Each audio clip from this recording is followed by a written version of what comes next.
of the previous year. And I'm particularly thankful to our Vice Chair, Christos Xenofontos. Unfortunately, I don't think he can join us today, but I send my thanks to him in recorded format. So when he sees this, he can see our thanks to him, as well as all of those technical subcommittee and work group chairs, co-chairs, vice chairs, and members. I certainly couldn't move forward, and Christos couldn't move forward, as well as the rest of the group without the assistance of all of you. I'm also particularly thankful to Dr. Hardy from AASHTO for everything that he does. He does so much work in the background and often isn't recognized for his significant contributions. And I just want to send a personal thanks to him, as well as the work he does to support the AASHTO Committee on Performance-Based Management, the work on the TPM Pooled Fund, and overall the performance management community. And finally, I would be remiss if I didn't say thanks to Steve Gay from FHWA for your historic and continued partnership with all of us, AASHTO, the Committee on Performance-Based Management, etc. The screen is doing some funny things here. All right, as always, folks that are joining historically, as well as those of you that might be new to this quarterly web call, the purpose of these calls is to share AASHTO and committee information and to provide updates to you as members of either the Performance-Based Management Committee or the TPM Pooled Fund, and to get your input on TPM needs. And you'll hear in a second that today we're a little more focused towards the need for input. So you'll play a role today in helping us with that, rather than us, for the most part, talking at you. Matt mentioned a couple of logistical things. Let me remind you before we launch into the program that, number one, the links to the notes and the slides from today's web call will be posted on the TPM Pooled Fund web portal at tpm-portal.com and distributed after this meeting to all attendees. Today's meeting is being extended 30 minutes.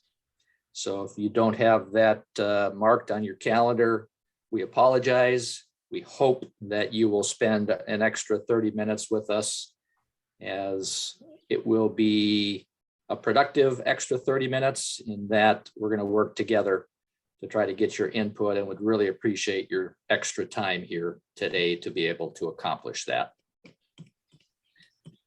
All right, with that as my introductory comments, let me quickly move to an overview of the program for today. Can I leave it sitting out there? The agenda is fairly simple. We'll start off, as we often do, hearing from Steve Gay, providing an update from FHWA. Then we'll move to Dr. Hardy to give us an AASHTO update. There have been some significant activities at the congressional level recently, so that update will include an update on the Infrastructure Investment and Jobs Act.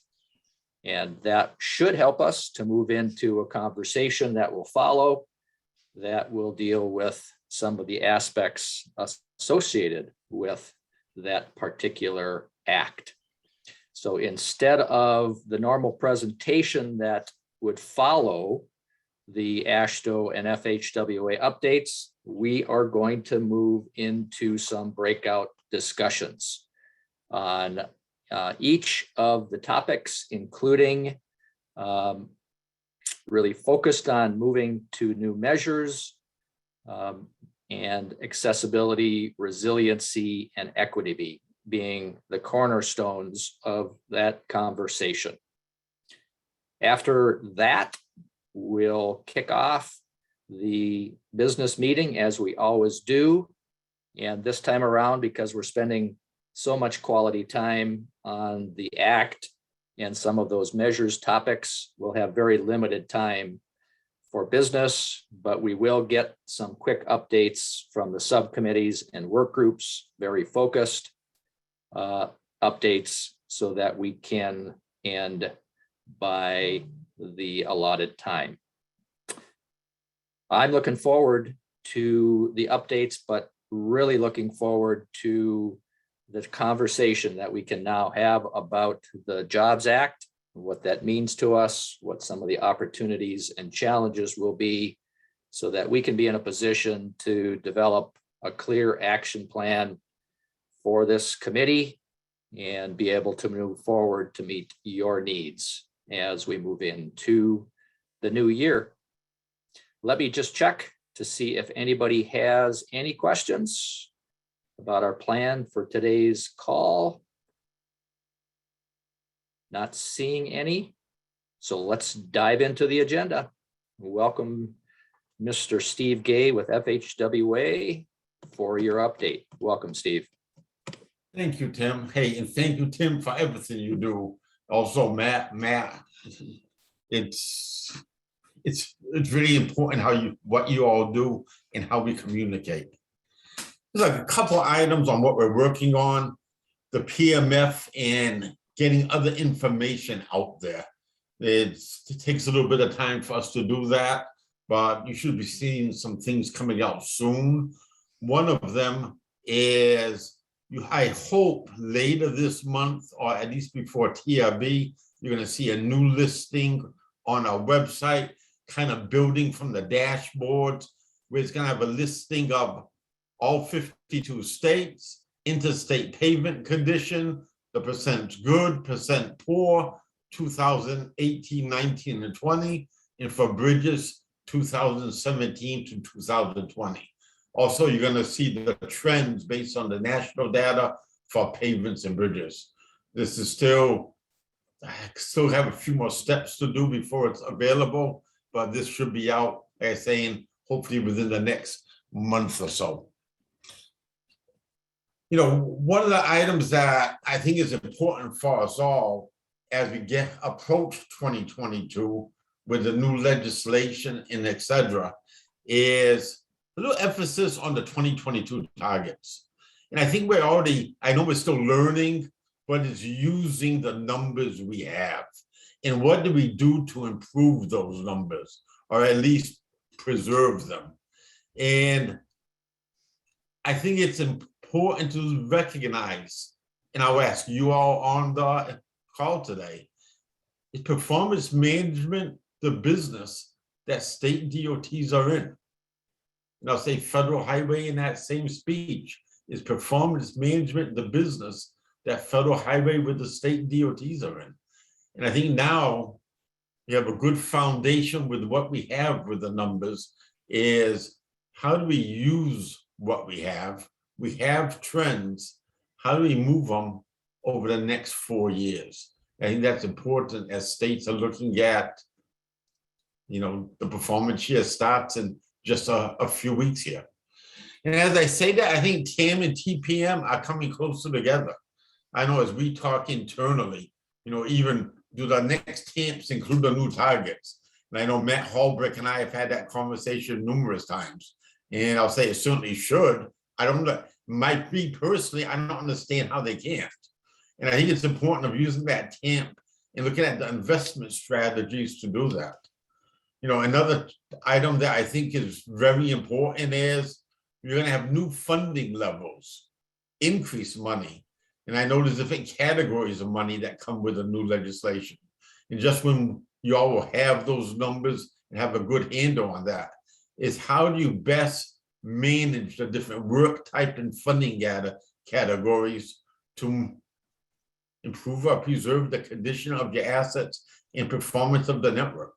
You know, that financial planning side of things is more important than ever. And I know that may take a little time. It's not just pushing a button in a bridge management system of what funding, how to best do it. But I think that's important to look at your network strategically and how to use that money. And, you know, certainly here at Federal Highway, we're looking at the whole issue of resiliency. Bill said the asset management plans, et cetera, will be addressing the issue of resiliency. And we'll be addressing that sometime in the future during the regulatory process, et cetera. An item that we did that few days ago internally, and we've talked about it more on the asset management side. And it kind of jumped out as we were holding it.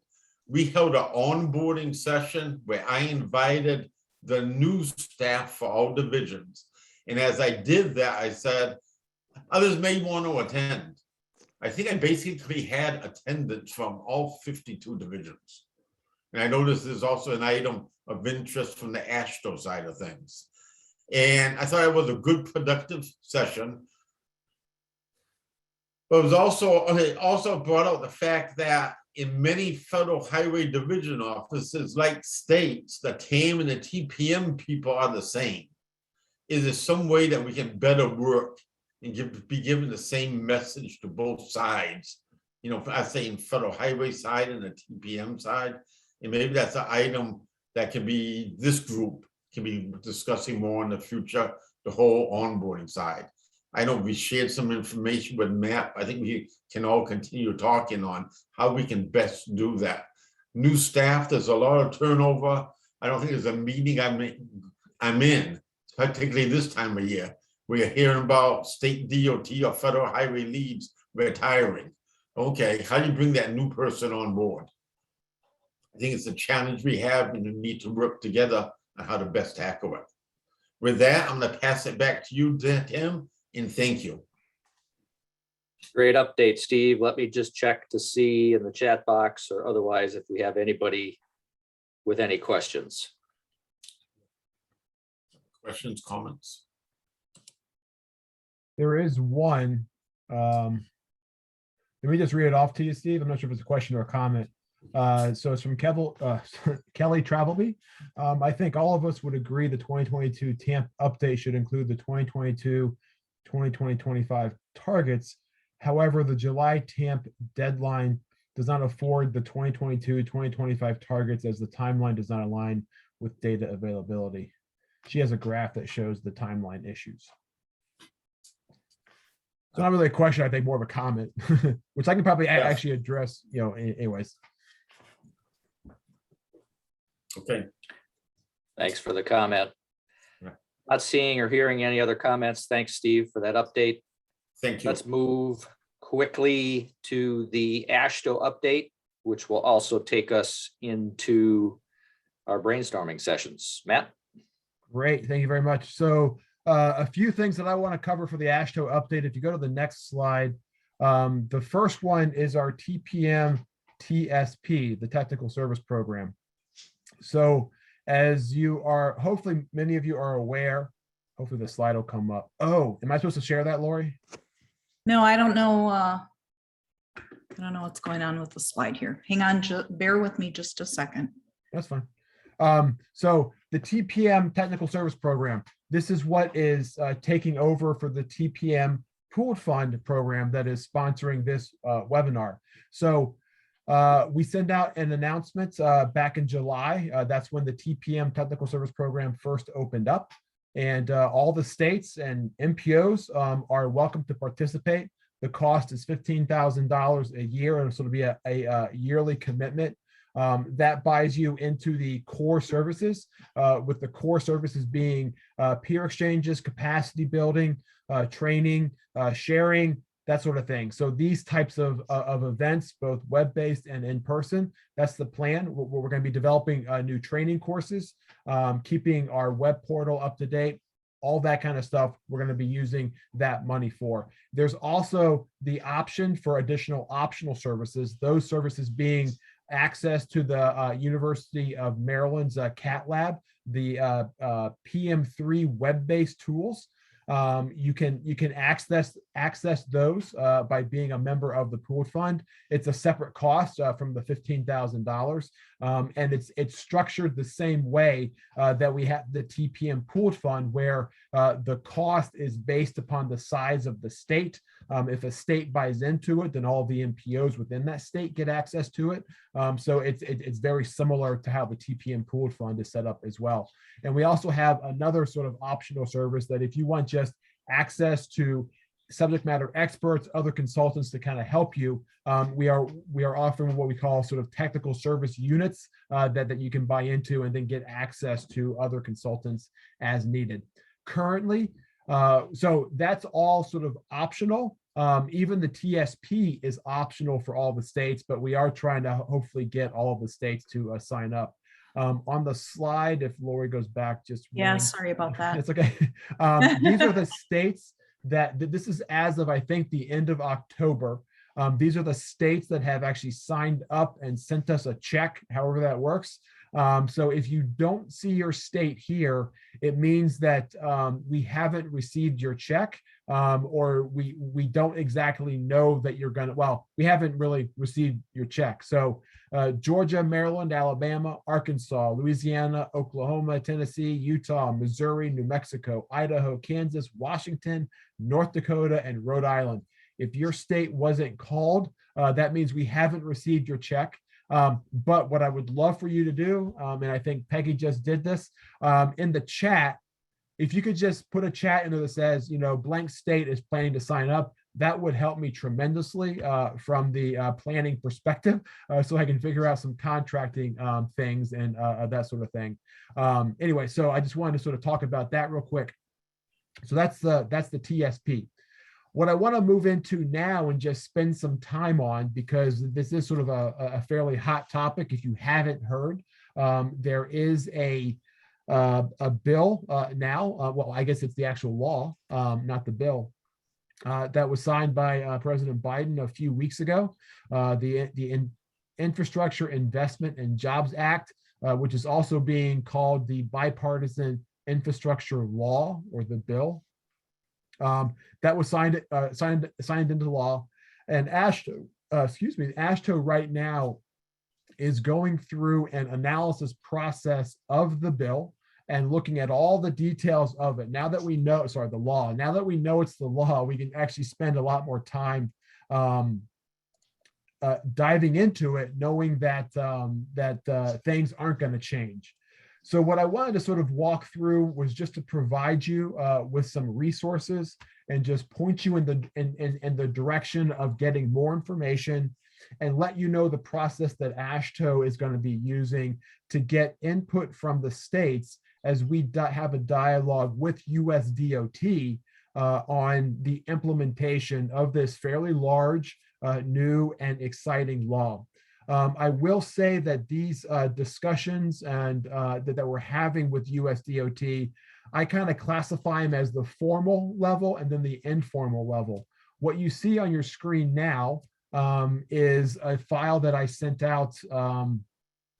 Hopefully you see that. A file that I sent out a couple of days ago, which is a sort of a quick summary, not a quick summary, probably a pretty detailed summary of what I saw as all of the performance management provisions within the bipartisan infrastructure law. And when I say performance management, it's sort of what's under the domain of this committee. So it could be just performance management, system performance, it could be asset management, it could be organizational management, it could be risk management related. So all four of those aspects are hopefully captured within this table.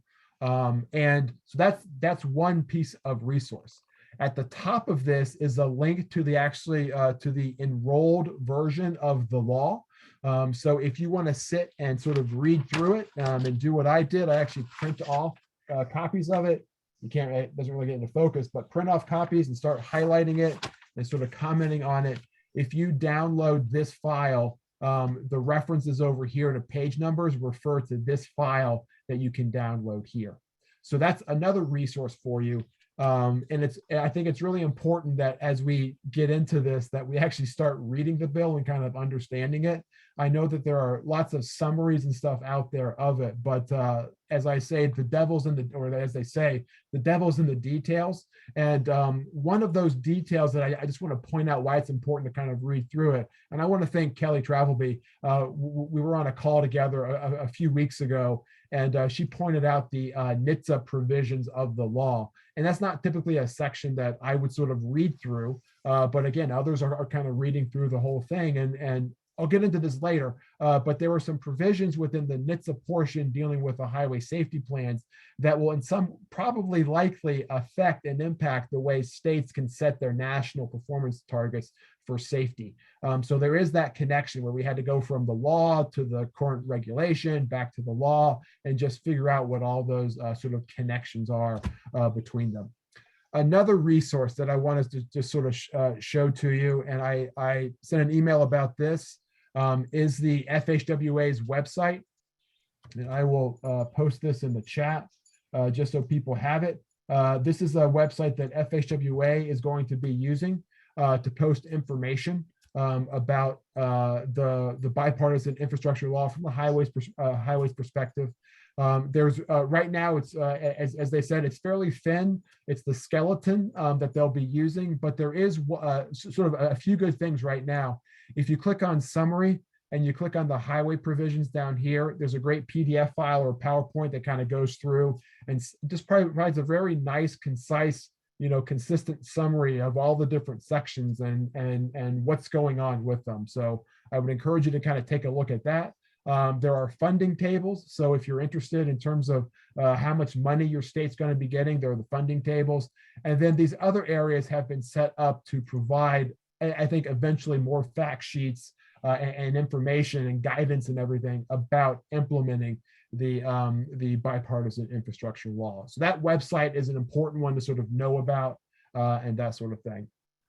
And then finally, then finally, what I want to go through is the actual analysis that I've started to do for or of the law from the perspective of performance management. So I'm going back to the Word file here. I've also posted this within the chat. So if you did not receive my email, I think I sent it out on Tuesday afternoon. There's a copy of this in that email. I also posted it to the chat within Zoom, so anybody can sort of download it right now. What we're doing within AASHTO is sort of a two-track from the more formal perspective, where we're going to be sending over information to USDOT. There's a sort of a two-track process. By December 10th, I need to have information from my committees. So it's planning, performance management, and I also handle connected and automated vehicles. Any sort of high priority areas of the law that we want to sort of document and kind of get over to USDOT in sort of an official letter that we're sending over to them. So that's what this table here is trying to get at, trying to identify what are those, and if you look at this sort of sixth column over here, what are those high priority items for this committee that we would like to, in some way we have questions about, we might want to provide recommendations on, on how we'd like to see it implemented. So that's the first thing that I'm trying to do. I'm trying to do this sort of first cut, get your input by December 10th. And then our plan is to send over an official sort of document, I think on December 16th, 15th, something like that. And then later in February, or actually January, there's going to be sort of a second phase letter that goes out, which are not the high priority, but sort of the second level of issues, challenges, concerns, questions, that sort of thing. So again, I'm going to use this table here to sort of get information to our policy director, Jung, who's going to then synthesize everything from all the different AASHTO committees into one cohesive comment letter that gets sent over to USDOT. So at the end of this, at like 2:35, whenever I'm done talking, one thing to take away is that if you could please look at this table and let me know, one, am I missing anything? I've tried to comb through the bill and try to highlight everything that's sort of performance management related. Again, under the umbrella, performance being system performance, asset management, risk management, and then organizational management. Did I miss anything? Second, did I try to capture the issue, the challenge, the concern, the good thing, the opportunities, whatever? Did I capture that correctly? And then in your estimation, Is this a high priority, medium priority, kind of low priority item for the committee? And in terms of comments, all I'm looking for is, just you can just use this table, provide your comments that way, however you want to do it. And if you're comfortable with it, just a quick email saying, hey, Matt looks great. That'd be wonderful as well. Don't worry about this last column here. The last column is where I'm trying to sort of figure out, okay, if it's a high priority item, what do we want to do to try to provide input to USDOT? Is it more just awareness building? It's a question that we have. Do we want to actually develop some sort of a recommendation to USDOT in terms of how to implement it, that sort of thing? So I wouldn't worry too much about that column. Or if you have ideas, you feel free to kind of put those in terms of an overall comment or something like that. But within this table, what I tried to do is to identify what the section number is, what the title of it is, the page, and then the subsection. So you'll see that, in the first three columns all deal with section 11105, which is the National Highway Performance Program, but they deal with three different aspects within that law. One talks about adding a new purpose to the NHS or to the National Highway Performance Program, which includes resilience and trying to mitigate the cost of damages. Well, the question for, I'm just using this as an example, one of the questions that we might have is, if you look at other aspects of the law, when they talk about resilience and risk, it's not limited to natural disasters. So how does this sort of coordinate and connect with other aspects of the law? What about events like cyber attacks and technological events that are not natural disasters, but if they happen from a risk perspective, could have a detrimental effect on the transportation system, especially as we rely more and more on the technology to operate the system in an effective, safe, type manner. So that's sort of an example of what we're trying to kind of get at. There's one here, the third one here talks about the TAMP and kind of what has to be included in that. So there are going to be updates or tweaking new requirements for the TAMP, most likely going to require an update to the regulation that's already in place. But we have some questions, and the idea is that we would try to get these questions over to USDOT. We're not looking for answers to these right now, Steve, but we just want to sort of build awareness for FHWA that these are the types of questions that we're hearing from our members.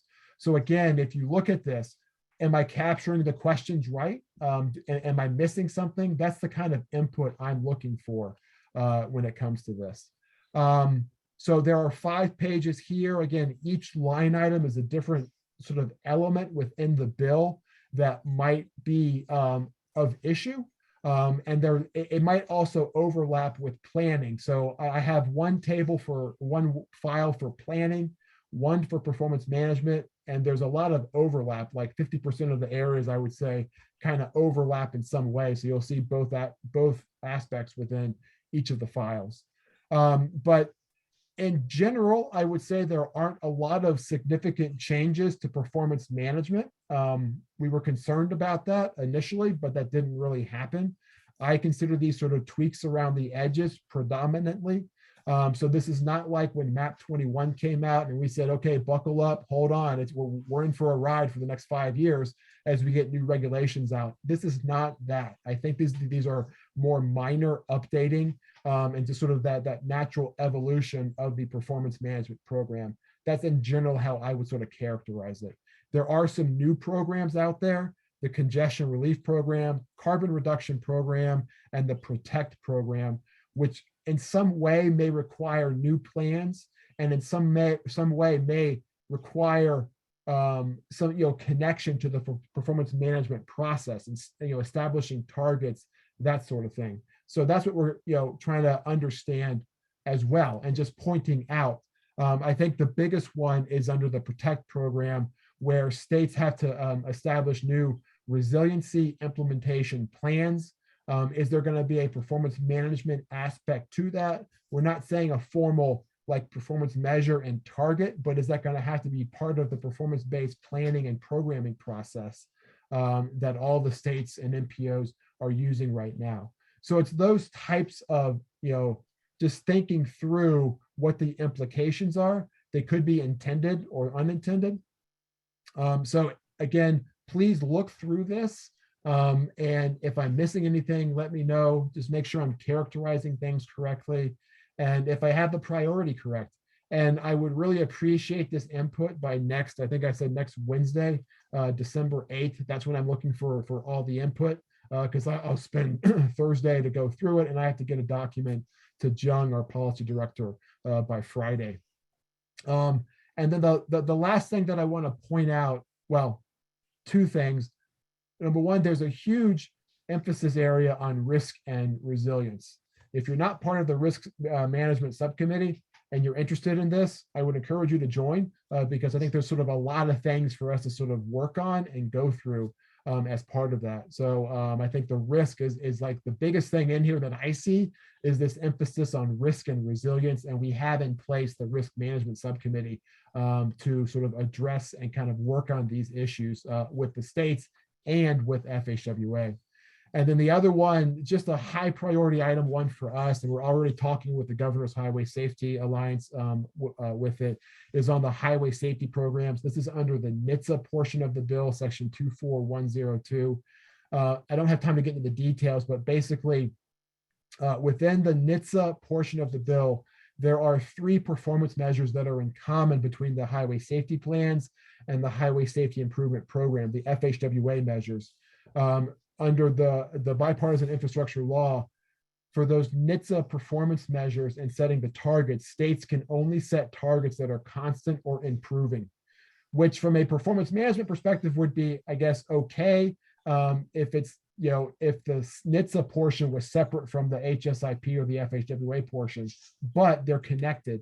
If you look at the regulation, part 490, it refers back to the law in terms of how to set targets for safety performance measures. Because of that, 3 of the safety measures, the national measures for safety, and all currently as we interpret it, the targets will not be able to be data driven purely. They'll have to be either constant or show improvement. They could not show a decline in performance. So that's one of the high priority sort of issue areas that we're trying to sort of figure out. There's an awareness on FHWA side, USDOT. Yes, there is this sort of issue, this conflict, not conflict, but area that we have to work on. I'm sure lawyers are going to have to get involved in terms of interpretation and all that good stuff. But that's the kind of work, analysis that we're trying to do as part of this. So with that, I know I'm over. I'm sorry. This also bleed into some of our breakouts, which I'm not going to get into right now. But let me just pause there and see if there are any questions from anybody, or if that was way too much.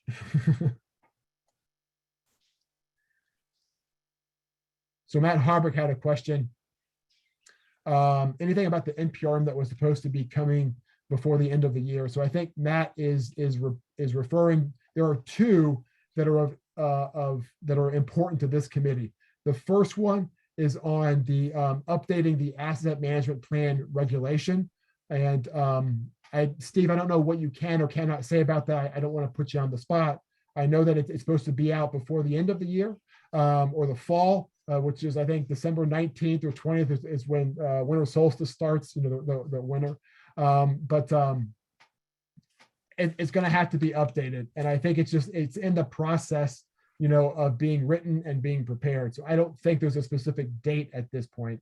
The other one that is of importance to this committee is the GHG measure. And from what I've heard from FHWA, from my friends and everything, is that the GHG measure is like the priority one of many of them going on right now. And that one will probably get out the door first. And then some of the other ones will get out second or after that. But Steve, you turned your camera on. I didn't mean to put words in your mouth or anything. I'll just address the asset management one. We're on record. We're going to be updating it, dealing with resiliency. It's going to be kind of tough to get it out by December. So, but I hope it comes out pretty soon.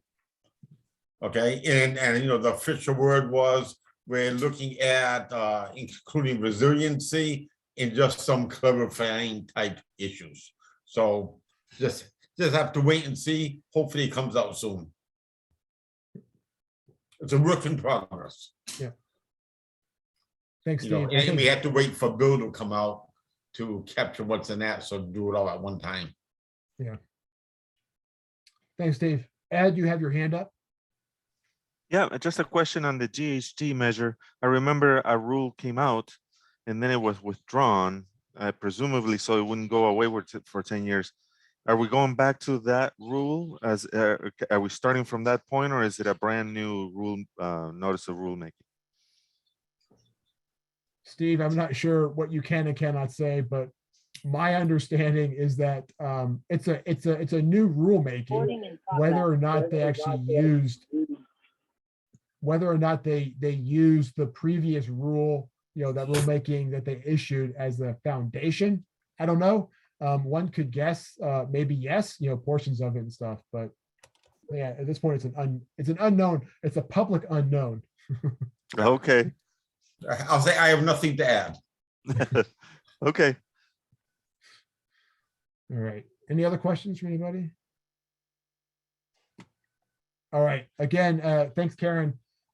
Yes, look at the email. I sent it out on November 30th in the afternoon, and I'll also post this file again once I stop talking in the chat, so everybody has it. But this file that you're looking at here from my screen should be in the chat somewhere.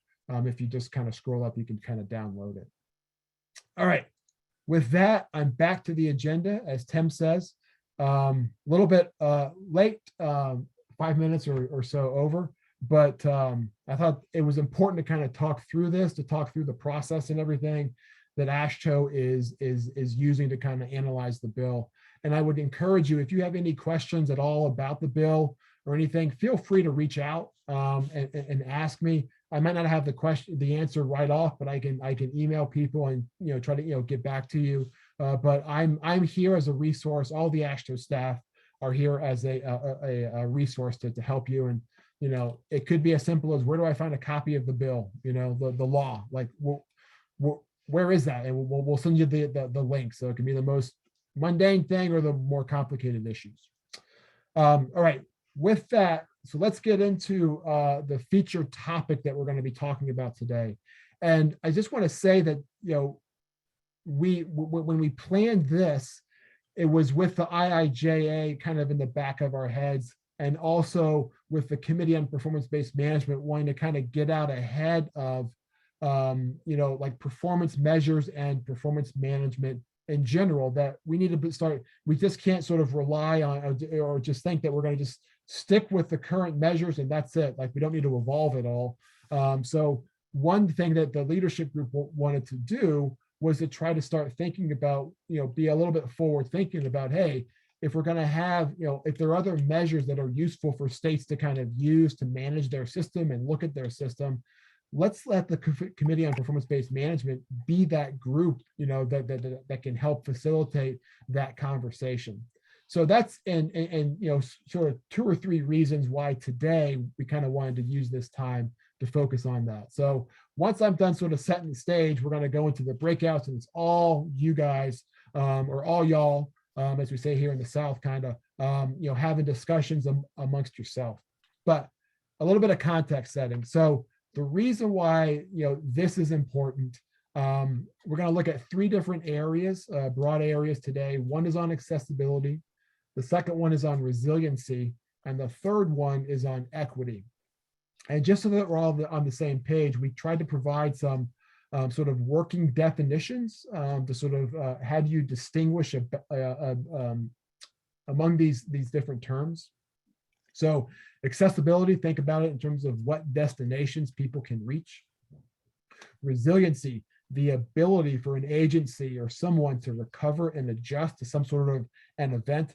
This is one where, I mentioned at my last discussion, oftentimes we think about resiliency because of some sort of a weather event, but I think we also need to think about resiliency from a technological event.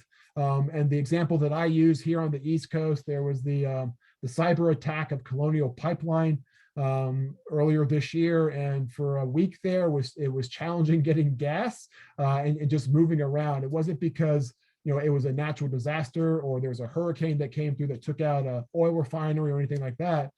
It was a technological event. And we realized that we didn't have a very resilient system to get gas from the terminals to the gas station so that we could fill up our cars and everything. So again, I don't want to think of resiliency as just natural, responding to natural or weather events, but a broader aspect to resiliency. One thing to kind of think about. And then equity, fair allocation, fair opportunity, environmental justice, broad participation. So those are the three areas that we are gonna focus on for today. And I just want to sort of bring it back to the IIJA. So if you go to the next slide. So I have 3 slides here just saying, why is this important today? And all 3 of the next slides kind of refer back to the Infrastructure Investment and Jobs Act or the bipartisan infrastructure law. So the first one, accessibility. Well, if you look at section 13010, part K, the Transportation Access Pilot Program, it says the secretary shall establish consistent measures that states, MPOs, and RTPOs may choose to adopt to assess the level of safe and convenient access by surface transportation modes to important destinations as described in subsection C1A. And that refers to jobs, healthcare facilities, childcare services, education, workforce, housing, and food sources. So that's written into the law. There's the secretary, USDOT, is going to be developing performance measures. Hopefully they will plan on reaching out to stakeholders like AASHTO for our input, but this is important. This is one that's getting a lot of there's just a sense of importance to it as part of the IIJA. And now there is a concern about this, that there's measures, if you keep on reading through subsection K, that the secretary can't require states to establish targets for this. It's very specific to targets. So there's a question about measures. There's a whole bunch of grant opportunities that'll be out, new grant opportunities. Will there be a requirement for access to some of those grant opportunities to look at accessibility? Could that be one of the aspects of a grant that they want to sort of see? Is this project going to improve accessibility in some way? So there are different connections. We're not talking just a new performance management requirement, but there are many other opportunities within this bill to get money, and maybe it gets inserted in some other way. I don't know. Again, just trying to think through all the different variations. All right, that's accessibility. The second one is on resiliency, and I just pointed out 3 sections, but the resiliency is sprinkled throughout. The section, one of the earlier ones, 11105, talking about the NHPP, adds a new aspect to what must be included in the TAMP, and to include a more emphasis on extreme weather and resilience. So that's talking about resiliency. The PROTECT program, section 11405, all states have to develop. It's kind of hard to read this. You don't have to develop a resilience improvement plan, but in all likelihood you will be. But anyways, most states will likely be developing a resilience improvement plan, and it shall include a risk-based assessment of vulnerabilities of transportation assets and system to natural environmental effects. Right. So there's an emphasis on resiliency. And how do you measure whether or not your system is resilient or not? And then the final sort of reference that I include here, why is resiliency important for our conversation today? Section 25007, typically a section that we're not really focused on, requires the secretary to develop a process for quantifying annual risk in order to increase system resilience regarding surface transportation. And if you read through that, it's developing the tools, the data sets, the capabilities for states to kind of do this on a comprehensive and consistent basis. Now, if you have been part of the research subcommittee and some of the work that we've been working on, we have a research project looking into this. So we have gotten started on it in some way. So that's resiliency. And then finally, we have equity. And this is just one. There's a new grant program, the Reconnecting Communities pilot program, which is focused really on equity for $1 billion. And then you can see equities kind of sprinkled throughout the IIJA. So that I think that just to provide a little bit of context, why it's important, why are we talking about it now as part of this session. So with that, let's quickly go to the talk through the logistics as I move my script over. Sorry. All right. So that's a little bit of context setting. But before we begin, I want to, before we go into our breakout rooms, cover a few logistics. So I can't remember if we're going to have 6 or not breakout groups. But at one point, We are, yes. okay, we're going to have 6 breakout groups. So you've all who have registered in advance have been assigned to a breakout group. And one of the 3 topic areas, accessibility, resiliency, or equity. We did that just for ease. If you have a big issue, if you got assigned to equity, but you really want to be in accessibility, we can probably, move you over, but it'd be great if you could just sort of accept the breakout group that you get assigned to. So if you do not currently have a group assigned to you, meaning you registered late, not late, but just you didn't pre-register, we'll help you find one. And the first 30 minutes of the breakout session, meeting participants will be asked to discuss within their assigned breakouts a number of different questions. The breakout leaders are going to have these, so don't worry about memorizing them. Why is this measurement area important? What's the objective for measuring this area? What are your concerns about measuring, developing a performance measure for this area? What will be the most challenging aspects of measuring this area? And then how can DOTs impact or affect the outcome for this performance measurement area? As the discussion is going on, each group scribe is going to be capturing the discussion, so don't worry about that. We have people assigned to help with that. They're going to serve as an input to our larger group discussion at the end of the breakout.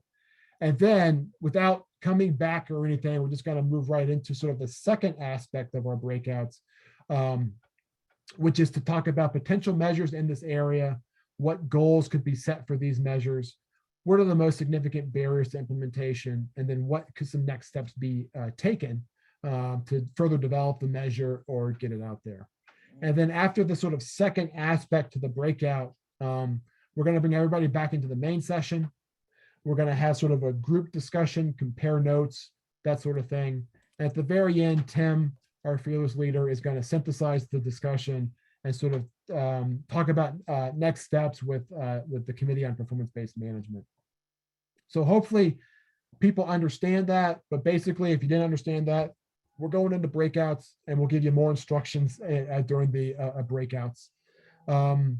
When we go into breakouts and the Spy Pond team opens up the breakout rooms, you'll get a little notice at the end or at the near the bottom of your Zoom screen saying, hey, if you please go to this breakout room. If you have any questions, stay in this room and we can actually assign you there. And with that, I'll turn it back over to Lori and the Spy Pond team to get us started. All right.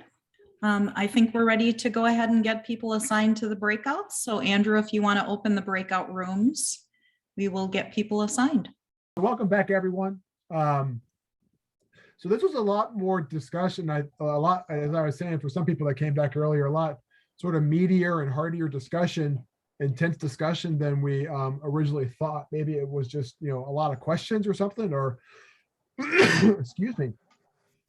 So we had originally planned for me to try to summarize some of the discussions, but in looking at the Word file or the shared document, which I think at this point is 11 pages long, there's no way that we could even do this justice of just having a little summary. So what the audible that we called is, what we'd like to do is just go around to each of the moderators, and if they could just take 30 seconds and just, I don't know, something quick, like a quick takeaway, because we still have another significant portion of this meeting that we want to get into some of the business and everything of the Committee on Performance-Based Management. So maybe I should start. I'm not sure if I should start or end with Deanna, but why don't we start? Well, it says accessibility 1. So I don't know, Deanna, if you just want to spend 1 minute kind of saying, like, what's like a couple key takeaways from this, from your discussion, something that surprised you or something like that. I don't know what, anything really. Okay, Just good. to I'll get- go first. Give Yeah. us a flavor. Well, I thought what was really interesting in our discussion was I'm actually what I think is the biggest challenge coming up is to even decide for sure what we're talking about. I mean, and can it be inclusive? Because in my work with accessibility, it's been access to jobs so far, how many jobs you can reach in 30 minutes. But Emily Burns from Seattle DOT is thinking more from the pedestrian and ADA type perspective, which is also totally relevant, because can we even get to start that journey of how many jobs in 30 minutes, or do we want to shape and measure it slightly differently? So I'm hopeful with some resources will be coming out, and that we're going to have a lot more discussion. Also discussion about whether measurement should be something really simple, like number of sidewalks and bike paths added would be definitely a way to enter into it. But my understanding is that USDOT is going to be developing a tool per legislation. And so it will be the more probably complicated, type of software analysis. Great. Thanks, Deanna. Matt Haubrick, the other Matt H. You Yes, want to go second? sure. Yeah, I think this topic of accessibility is a really interesting one. In our group, we had a great, fantastic group, and thanks very much to our scribe, Greg Jordan.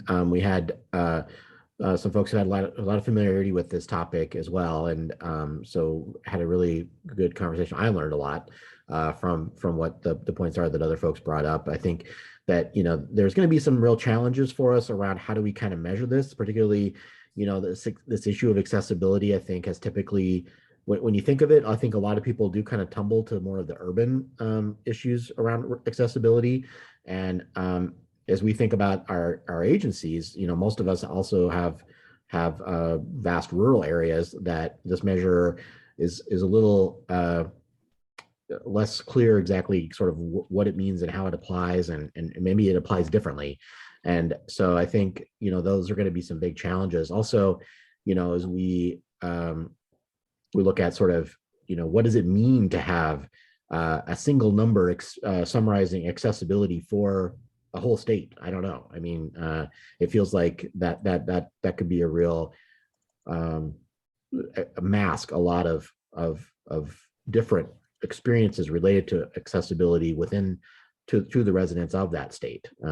So I think that's definitely something that, as we think about how this is going to be measured and how it's going to be reported and how we're going to be accountable to it. Also, we talked a little bit about the time horizon issue, which we've also wrestled with on the other existing performance management framework.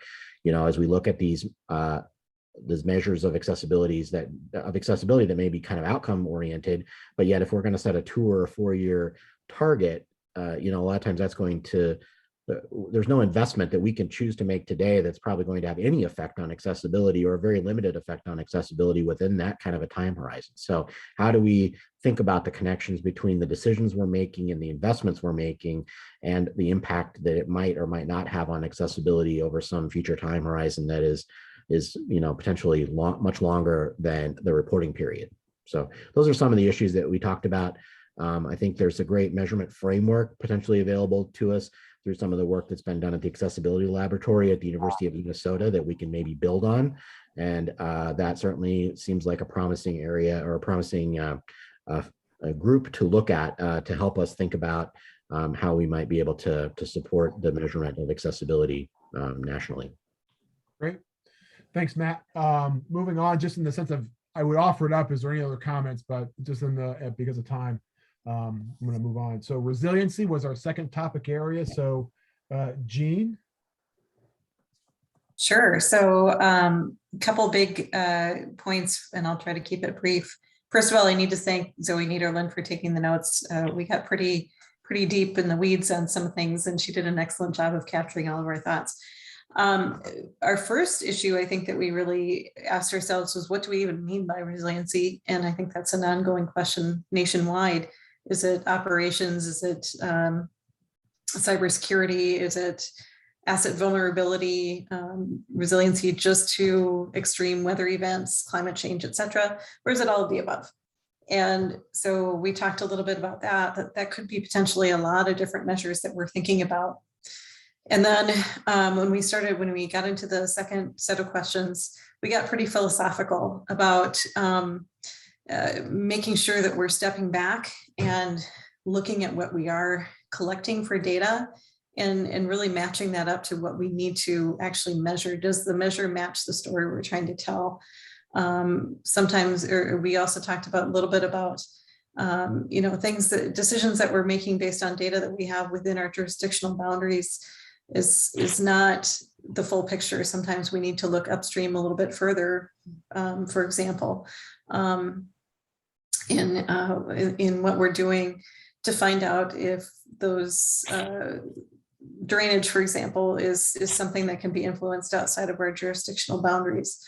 And the other piece too is that we talked about as workforce is making sure that we have the right workforce to be able to analyze the data that we're collecting and really do a good job and a thorough job of how we measure. And a lot of times we think about how many engineers our organizations have versus how many data analysts and performance measure technical experts we have, and those numbers don't really match up really well. So just making sure that we have the right workforce to do this work for us as we continue to think about more measures and meaningful measures. I'll stop there. Great, thanks, Jean. And the other group, Karen, on resiliency. So we talked about a lot of things. Some of the things that really, one of the things we really struggled with, as Jean alluded to, is how do you get, what performance measures can we use for this?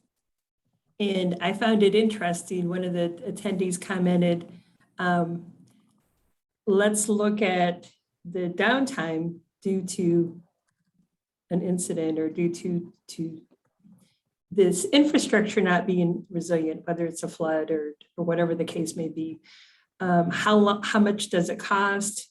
The number of fatalities, the traffic flow impacted. So for me, that was it was good to think about resiliency and measuring it. We can measure things around how resilient or how impacted is our system based on whatever it is that happened. We didn't try to define it because it was just like way out there. Some of the items they talked about that we should start doing that again struck me as very innovative was the proactiveness in our design standards. Let's start thinking about design standards now so that we can meet the resiliency needs. Let's think about the funding and not just assume we're going to be using ER.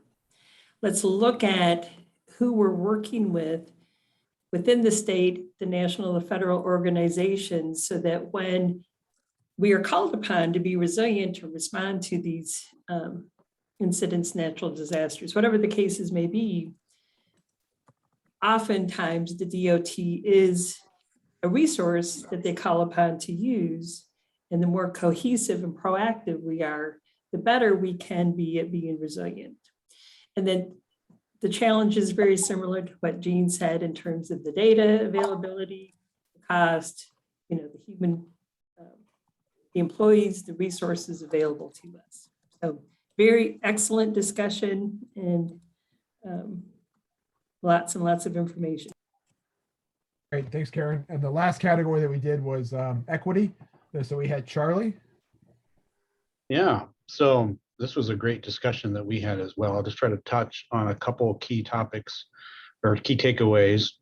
First one for us that we thought was, defining, just like others have said, defining what this means is going to be critical. What does equity really mean? And, I think there's most people think it kind of centers around the idea of fairness, not necessarily everything being equal, but fair, everybody being treated fairly. But that's, how do we actually define that? And how do we avoid kind of overlapping into some other areas like accessibility, right? There's a lot of things we start talking about in terms of equity may have, in terms of who has access to the system, and that gets into the other area of accessibility. So kind of pulling apart equity and accessibility might be a bit of a challenge in that regard. In terms of how we go about measuring that, likewise, that was going to be a real challenge, we thought. And we want to be sure to avoid one size fits all kinds of approaches, because this is such a difficult thing to pin down. You know, if fairness is really what we're about measuring, well, that's somewhat in the eye of the beholder, right? And so how do we get to measures that are going to have some broad acceptance regarding equity? You know, some ideas we just threw on the table where, you know, we could look at spending, you know, where are the dollars going? We could look at, you know, what are people's travel times? We could look at what's their cost of transportation as a percentage of their income. Those are some quick possibilities we threw out. One of the key challenges is we need to avoid the mistake of just simply assuming we know what is important to disadvantaged communities that we might be impacting. So maybe one of the most important first steps might be getting out ahead and talking with disadvantaged communities and finding out from them what really matters from their standpoint. It might be something completely different than what we were thinking about. So in kind of going along with that, you know, we may be bumping up against a little bit of cynicism, you know, from the sins of the past, right? Now, you know, DOT was the one that plowed the freeway through my neighborhood 20 years ago, and now you're here to help me. And so that's going to be a challenge. So I think, you know, getting that engagement with disadvantaged communities right up front and being really willing to listen to what they have to say about what's important to them and what does fairness look like from their point of view is going to be really, really key. And so maybe we can play a role as, you know, consensus builders and try to get that kind of input, certainly within the communities that we're working with, but also perhaps in AASHTO's role in terms of working with Federal Highway and US DOT as measures, as we talk about measures for this area. So that's a kind of quick summary. There's probably a lot more that could be said there, but to keep it brief, I'll stop there. Great, thanks, Charlie. And then last, Perry. Yeah, so I first off just want to thank everybody in my group for a great discussion and for being willing to talk about a topic that brought most of us sort of out of our comfort zone. That was a big theme for our group. Similar to Charlie, we all agree that agencies have a responsibility to ensure equity. It begins probably with an understanding of equities that exist today and historically, but then we quickly got into some of the definitional challenges with respect to data, and sort of pinning down what we're talking about when we're talking about equity in a transportation context. And similar to Gene, maybe one of the big focuses for us was this sort of workforce and change management theme, just the idea that agencies need help in productively facilitating these discussions internally in order to really take steps forward in bringing a performance management approach to issues of equity, that the conversations themselves are difficult. And there were some good examples from the folks in the group of tense moments around these discussions. The other two highlights for me was, as we started to talk about next steps, we had a good bullet, which was just do it. That there has been a lot of talk, and it's really, there's real urgency in taking some steps forward. And then also that there's some good models out there, and that there's a chance to learn from cities and transit agencies on how this is working today. Great, thanks, Perry. And thanks to everybody, all the moderators, and then everybody who participated. It sounds like it was a great discussion. I think one thing that we will commit to is to take all the input, the summaries, and do some synthesis and produce something that can be sent out to everybody that says, here's what we heard and everything. So it might take us a month or so to kind of do that, but I think it's something that's valuable and important that we do and document this for the future, because these issues are not going away, and we need to know about them as we propose new research or implement or those sorts of things. So again, thank you to everybody. I think with that, I'm supposed to turn it over to Tim Henkel who is going to lead us into the next section of our meeting. I guess what we learned, and then next steps with CPBM, and then also just the next portion of our meeting, which is an update from our subcommittees and task forces. So Tim, I'll turn it over to you. Yeah, thanks, Matt. I'm really excited and energized by the conversation, and also appreciate all the effort that has gone into coordinating this, as well as the product of this. Well, it's 11 or 12 pages right now, and we can winnow that down. At some point, it's impossible for me to bring those into themes other than to say this. It is the wisdom of the crowd that will launch us forward as a committee and a community when it comes to performance-based management. We've done it before and we'll do it again. We have a history of partnering, and as the chair and working with Krista, we have some work to do, but our commitment to the committee is to take your input and to bring value back to the states in the work that you're doing to implement the law. While we have a number of measures that are still requirements that we need to work on, there is true opportunity, given what I've heard here, for proactive partnership within AASHTO, partnership with our federal partners, and partnership with the community that we serve, to be able to bring to bear not only the requirements of the law, but the needs of the community when it comes to all of these areas of influence. So we will work diligently to make that a reality, and in short term, put together an action plan that's going to make sense and bring you along. So thanks to everybody for the work that you did today to really influence the thinking and that action plan. And we need to quickly move into the business meeting portion of the remainder of time. We've got 20 minutes to do that, plus or minus. We've asked the various committees to be brief in their remarks and give us updates as to key activities and key needs. And I think we will start with the risk area and see what Jean has to offer. Jean? Thanks, Tim. I will keep it brief. Just a reminder that our meetings for the Subcommittee on Risk Management take place on the second Monday of even numbered months from 1 to 2 p.m. Eastern. So our next meeting is scheduled for December 13th. Most of the work of our subcommittee is tied to specific NCHRP projects that are supporting us and tied to other activities. The first one listed there, 20-12304, is helping us to define a strategic plan for risk management and also a research roadmap for risk management. And as such, we've come up with a couple risk-related proposals that we submitted through NCHRP this year, and that work is going to be wrapping up. The entire project is going to be wrapping up early next year. The next project that I really want to highlight is the NCHRP 23-09. This was a project that was developed in concert with the TSSR committee to look at a scoping study to develop the basis for a highway standard to conduct an all hazards risk and resilience analysis. This has evolved a little bit, so we're thinking more about a highway framework rather than a standard.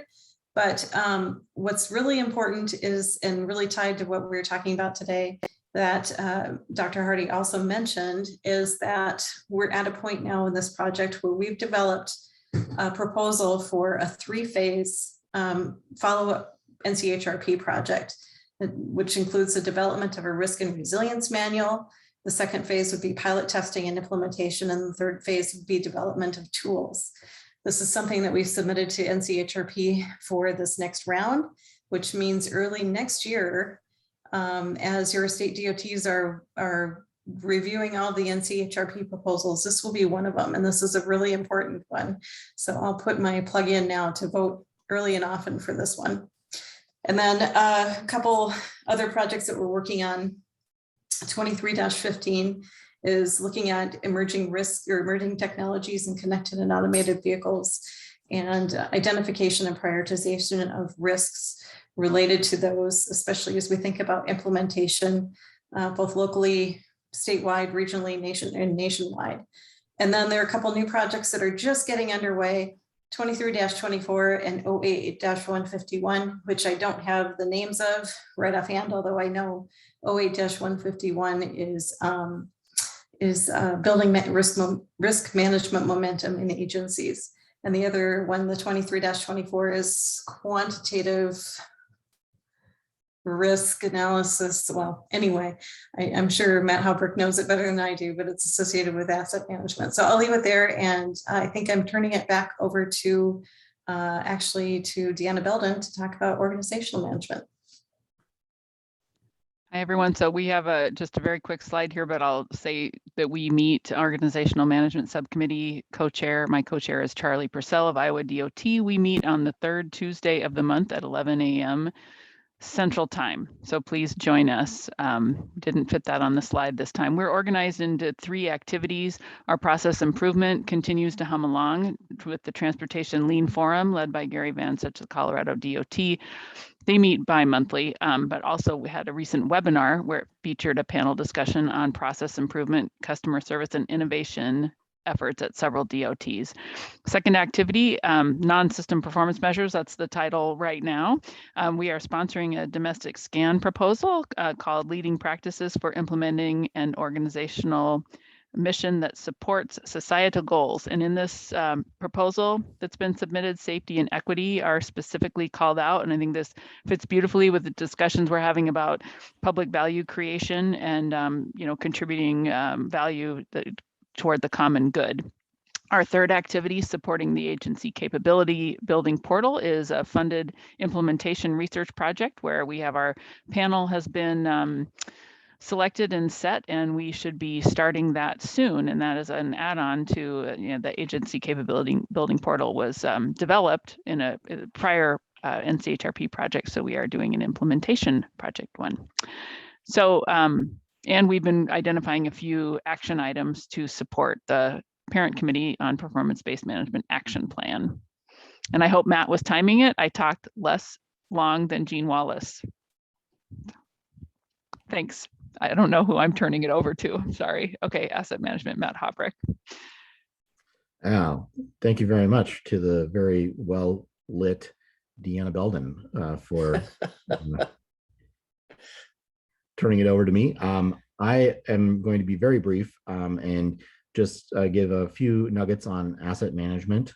First of all, I want to invite everyone to join us or to find someone in your agency interested in asset management and make sure that they're aware of our regular monthly meetings, which occur on the second Wednesday of each month. In fact, our next meeting will be coming up next Wednesday on the 8th, and look for an agenda to be coming out here in the next couple of days with the details on that meeting. But we definitely would encourage everyone to join us or to send your asset management folks our way, because we talk about a lot of important things related to the asset management community, and we'll definitely be doing a lot of focus on the implementation of the IAJA and discussing various issues related to that, as well as some of the regular ongoing business. We meet in coordination with the TRB committee, who's been a fantastic partner to us in terms of helping to develop and implement research that has been crucial to the development of asset management in many of our agencies, and enjoyed the opportunity to work across modes and to partner with TRB and chaired by Tim Henkel to work closely together. So again, that'll be next Wednesday. We also do have our bi-monthly TAM webinar series that's in cooperation with Federal Highway Administration. We've had quite a few webinars in the past year because we had a couple of mini series, including one on how to improve your next TAMP, which might be very timely for a lot of you who are those of you with state agencies. Your next TAMPs are all due next year, and I think one state maybe does have theirs done already, but probably everyone else is scrambling to make sure you can get yours done before whatever the various deadlines are. Anyway, those webinars are all recorded and available through the TAM portal, tam-portal.com, which is a great resource for all things related to asset management. And I strongly encourage anyone interested in the topic of asset management to check out the portal and the content that's available there, including the TAM guide, numerous tools supporting asset management, our calendar of events, and including the webinar and meetings that I did mention a moment ago, and many other fascinating and useful things. I do also want to mention that we support the every 2-year asset management conference, National Conference on Asset Management. We'll be working on very soon here, starting the planning on the 14th National Conference. We from the state side have a pooled fund that does help provide financial support. In fact, quite a bit of the financial support to the conference. And for those of you with the state agency, definitely encourage you to check out the opportunity to become part of that pooled fund effort that supports the asset management conference. As being a pooled fund member, you get to have a couple of your state staff are able to attend as being part of the pooled fund. So in other words, the pooled fund pays for that travel. It's always a worthwhile endeavor to be involved in helping to plan the content of the conference. So would encourage you to get involved with that pooled fund if that's something that interests you. So that's just a little bit about asset management. And I think it's now on to the technical working groups. That's right. Research. William, you're up next. Yeah, so I'll talk about the crown jewel of the work groups and possibly the subcommittees also research. Our next meeting is actually next Friday, not this Friday, but next week Friday. And if you want to get invited to it, just let me or Matt Hardy know. It is going to be about from 12 o'clock to 1 o'clock Mountain Time. So if you want to adjust towards that, you see here a flyer. We're going to be having 2 research symposiums, February 2nd, March 30th. Matt Hardy will be sending an email out soon after this meeting, which has this whole flyer things on there. Make sure you check out the QR codes, register. Definitely encourage people to participate in the development of research projects. Just a quick update following that is we did submit 7 research problem statements post the last CPBM meeting. And we decided that, all of these topics were pretty different in terms of areas that they covered. So we felt comfortable going through with that. And, this morning, Matt and I did establish a prioritization for that. So that's something that I'll be talking about at the next Friday meeting for research. I think for us, the next steps on that is we'll see if we get comments back either later or this month or early in January. And then after that, shortly after that, the synthesis topics will be due. A reminder, those synthesis topics can be submitted by everyone. From our activities, we have 3 that we developed. Matt, did you want to speak more about the symposium? No, please sign up. I'll be sending out a bigger email, larger email to the whole committee about this opportunity. But I've done it for the committee on planning. It's worked well. So it should be pretty cool. Anything else, William? That is it. Thank you. Thanks. Appreciate it. Let me see if Daniela is with us today for system mobility. I believe she had to leave early.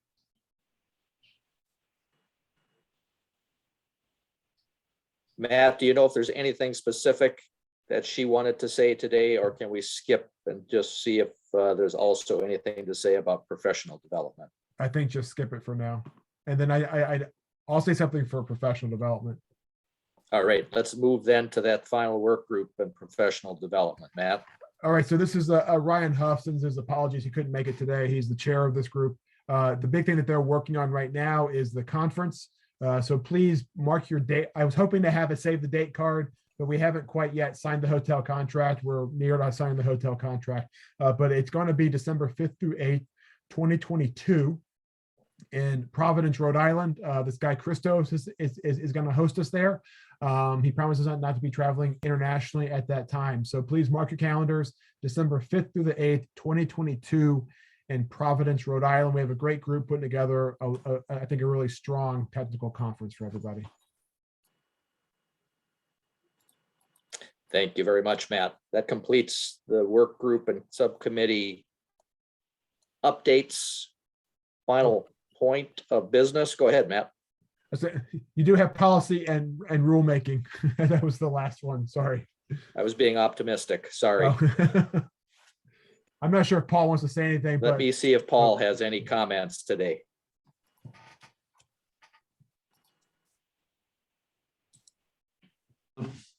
No, I guess nothing in particular. I mean, I think that, you know, the work that Matt is doing, trying to coordinate comments back on policy and rulemaking is going to be important. So I encourage everybody to put their information together. I know there's already been some commenting stuff that Young Lee is doing, kind of is more generalized stuff, but I think that the work that Matt has started to outline in that November 30th email, starting to put stuff together, is where we need to focus our energy. Thank you very much, Paul. That completes the subcommittees and work groups. Thanks for your very brief updates. Final business today is our tradition for Karen Miller to summarize any action items that we need to track for future reference. Hi, Karen. So just a few short things. Matt talked about the TPM pooled fund going away and replaced by the AASHTO TPM TSP. If you haven't signed up yet, please do so. There's going to be information in the meeting notes on how to sign up for that. And then, as Paul just referred to, Matt would like your initial comments by next Wednesday, December 8th, on the most urgent implementation priorities under the bill. And then there's going to be a second track due in January. So next Wednesday, get Matt all your comments, or if you like it, as he said, simply indicate, yes, I agree with what you've done so far. And as always, you heard about all of these subcommittees, these work groups. You do not have to be a quote unquote member of the Committee on Performance-Based Management. If you have staff who would be interested in learning more about risk management, since there's such an emphasis on risk and resilience in the bill, asset management, organizational management, the policy and rulemaking, anyone from your organization can participate or simply just listen in on these subcommittees and work groups. That's what I did when I first became part of the Committee on Performance-Based Management. I still try to go to as many of them as I can because it's always very, very informative. So that's it. Thank you very much, Karen. Dr. Hardy, any other business that we need to attend to today? If you don't have anything, I'm wondering about next year's schedule and any information we can provide about the quarterly meetings in advance so people are thinking ahead. Yeah, so we actually, if we go with the general plan, it's the last month of the quarter, first Thursday at 2 p.m. So that's the general plan. So we haven't actually gotten those scheduled yet, but that's what we did this past year. I think it worked out pretty well. So that was the only thing I think for this one. Each of the subcommittees and the task forces has their own separate schedule. I think those will be the same next year, but we will post that information up on the TPM portal website. So go there and that'll have the most up-to-date information about when they're meeting and that sort of thing. Perfect. Thanks, Matt.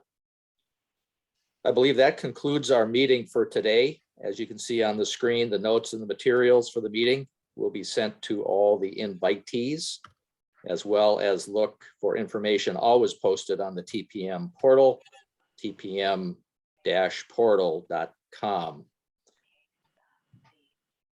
I want to thank again all of the participants, the attendees that in particular offered input today to our important brainstorming. Look for information that helps you to understand the themes and next steps associated with your input. Thanks to all of you that contributed to the meeting itself And let me end by saying thank you, and I wish everybody a safe, healthy holiday, and we will see you in the new year. We are adjourned. Everybody have a great rest of the day.